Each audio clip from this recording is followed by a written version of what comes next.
Well, Yonkers police say that it was here near the intersection of Lake Avenue and Morningside Avenue that two men were shot in their car in the middle of broad daylight. One person is dead and one person is in police custody after a high-speed chase led to a wrong-way crash on the Sawmill River Parkway. Well, we're standing right at the Commerce Street crossing in Valhalla where that deadly crash took place nearly 1 year ago. Well, I'm standing outside St. Patrick's Cathedral where Pope Francis came to celebrate the Vespers service tonight. This was the Pope's first time here in the U.S. and thousands of people came from all over the world to listen to his evening prayer. The Hastings-on-Hudson waterfront cleanup project has been years in the making, and if the village signs a deal next month, construction could begin as early as the spring of 2017. Well, you might be wondering why I'm wearing this gear today, and it's because October is Fire Prevention Month. So today, I suited up like a firefighter in Valhalla to find out what they actually go through when disaster strikes.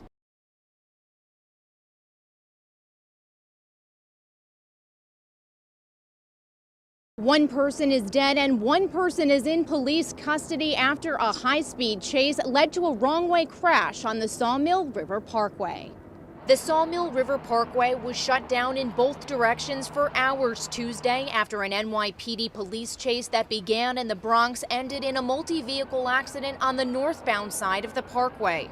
Police say they were actively in pursuit of two suspects driving a gray Nissan when the pair began driving the wrong way on the Sawmill, slamming into several other cars. They entered the northbound side when NYPD was behind them. At some point, NYPD lost contact, and for whatever reason, whether they saw other police vehicles ahead, they made a U-turn and came southbound in the northbound lane, colliding with several other civilian vehicles. After the crash, police say they arrested one of the suspects while the second suspect fled on foot towards Tibbetsbrook Park. They say a single shot was fired by one of two NYPD police officers. NYPD officers pursued and a confrontation ensued. One shot was discharged from one of the New York City police officers' weapon, killing the second suspect in the wooded area.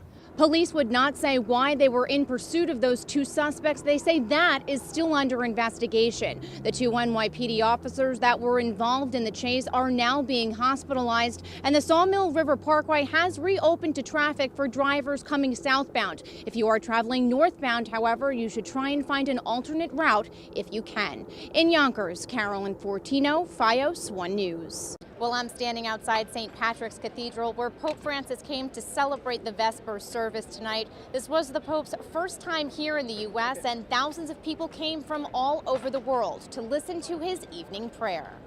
Papa Francesco, welcome to St. Patrick's Cathedral.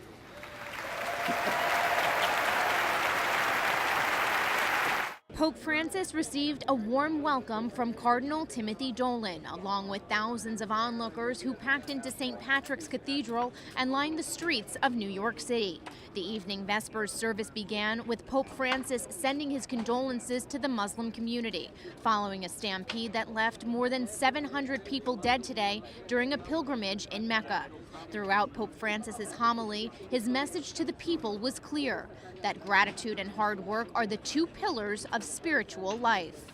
Closeness to the poor, the refugee, the immigrant, the sick, the exploited, the elderly living alone, prisoners, and all God's other poor will teach us a different way of resting. Governor Andrew Cuomo, Senator Chuck Schumer, and Mayor Bill de Blasio were among the dignitaries who greeted Pope Francis as he arrived. We had the opportunity to speak with David Roman, who was invited to the Vespers service with 95 other seminaries from St. Joseph's Seminary in Yonkers. The Cardinal called a couple days ago and said, hey, I'd like to have all the seminarians down. So we said, absolutely. We're going to be with the Pope tomorrow at Madison Square Garden, but this is an extra special gift from the Cardinal to let us be here with the Pope. And others we spoke with say seeing Pope Francis was the opportunity of a lifetime. I'm Latin American, so having a Pope from Argentina is like, it's pretty big. You know, we feel like we're part of the world now. Yeah, there's so much love reflecting and coming out of this man and just reverberating about the church. What a wonderful day for Jesus. for God, for New York, for our country. Oh, it was amazing. Continue to stay with FiOS 1 News on Friday for continuing coverage of the papal visit. We will be bringing you live updates all day long from Ground Zero, Central Park, and Madison Square Garden. At St. Patrick's Cathedral, Carolyn Fortino, FiOS 1 News. He had his lawyer send an apology to my lawyer. It's not sincere, and it's not going to erase what I'm going to think about when I think about his first party. Betty Gadsden held back tears as she recalled heartbreaking memories from her son's first birthday party. It was something she had been planning for weeks, obtaining a permit for the multi-purpose room at the Lewis Kurtz Civic Center. But instead of celebrating a happy occasion, all she remembers is disappointment after she says she was berated by Mayor DeMezza-Delhome. He was telling us that we had to move downstairs, and I was trying to explain to him, you gave me this permit. I mean, I don't feel like we should have to move. He said, well, I can take the permit back because I gave it to you. The room that Betty had reserved for her party was set up for a church group, complete with a temporary pulpit and pews. But Betty says when she started to move the furniture out of the way to set up for her own party, that's when Mayor Delhome appeared and told her she had to leave.